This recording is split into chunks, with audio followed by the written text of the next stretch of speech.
விடைபெறுகிறேன்னு சொல்லிட்டேன். முக்கியமான ஒரு விஷயத்தை சொல்ல மறந்தேன். அதாவது சண்டேல வந்து உங்களுக்கு லேட்ஸ் ஒர்க் அவுட் கொடுக்குன்னு சொல்றேன். அப்போ அன்னைக்கு கொடுக்க முடியல, ரொம்ப வேலைகள் அதிகமா இருக்குதுப்பா. நீங்க மண்டே இந்த ஒர்க் அவுட் வீடியோட கொடுத்துற ரொம்ப சிம்பிள் தான். பிகினர்ஸ்க்கான லேட்ஸ் ஒர்க் அவுட் சொல்றேன், பாத்துக்கோங்க.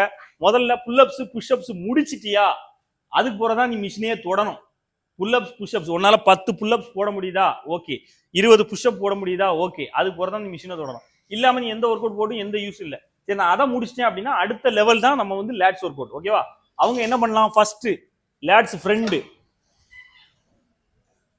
நெஞ்சு வரைக்கும் வரட்டு, உடம்பு லைட்டா பின்னாடி பெண்ட் ஆகட்டும், ஓகே.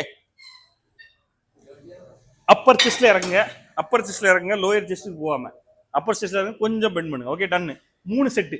ஒரு வெயிட் போட்டுக்கோ, 20 கவுண்ட் அந்த வெயிட்ல. அடுத்த கொஞ்ச நேரம் ரெஸ்ட் விடு, கொஞ்ச நேரம், ஒரு நிமிஷம் விடலாம். அதுக்கப்புறம் ஒரு வெயிட் கூட்டுங்க, 15 கவுண்ட் போடுங்க. அடுத்த ஒரு நிமிஷம் ரெஸ்ட் விடுங்க. அடுத்த ஒரு வெயிட் கூட்டுங்க, 10 கவுண்ட் போடுங்க. 3 செட்டு முடிச்ச உடனே அப்படியே க்ளோஸ். இதே மிஷின்ல க்ளோஸ் பிடிச்சா அதே மாதிரி, ஓகே. 3 செட்டு சொன்னது மாதிரி. அதுக்கப்புறம் அப்படியே வைடு, ரொம்ப வைடு பிடிச்சிக்கோ. அப்படியே பேக்,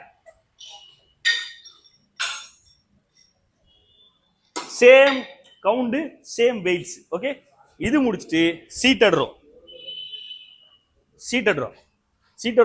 சில ஜிம்ல மிஷின்ஸ் இருக்கும். நம்ம ஜிம்ல நம்ம இதுல தான் போடுவோம், ஓகே. சீட்டட் ரோ உட்காந்து நல்ல தொப்புளு கிழுங்க, ஃபுல்லா விடு. தொப்புளு கிழு ஃபுல்லா விடு. தொப்புளு கிழுக்கும் போது பின்னாடி டைட் ஆகணும், விடும்போது ஸ்ட்ரெச் ஆகணும், ஓகே. இதை கவனத்தில் கொள்ளுக. 4 ஒர்க் அவுட் பிகினர்ஸுக்கு, இந்த 4 ஒர்க் அவுட் தான் நான் கொடுக்குறேன். இதையே அந்த கவுண்டை கரெக்டாக பண்ணீங்கன்னா ரிசல்ட் நல்லா இருக்கும். இதுக்கு பிறகு நம்ம எப்படி கொஞ்சம் கொஞ்சமாக இன்க்ரீஸ் பண்ணலாம் அப்படிங்கிறத அடுத்தடுத்த வீடியோஸில் சொல்கிறேன், ஓகே. இப்போ உங்கள்கிட்ட இருந்து முழு மனதோட விடைபெறுகிறேன். பாய் பாய். நான் உங்கள் ராஜா பாரோ.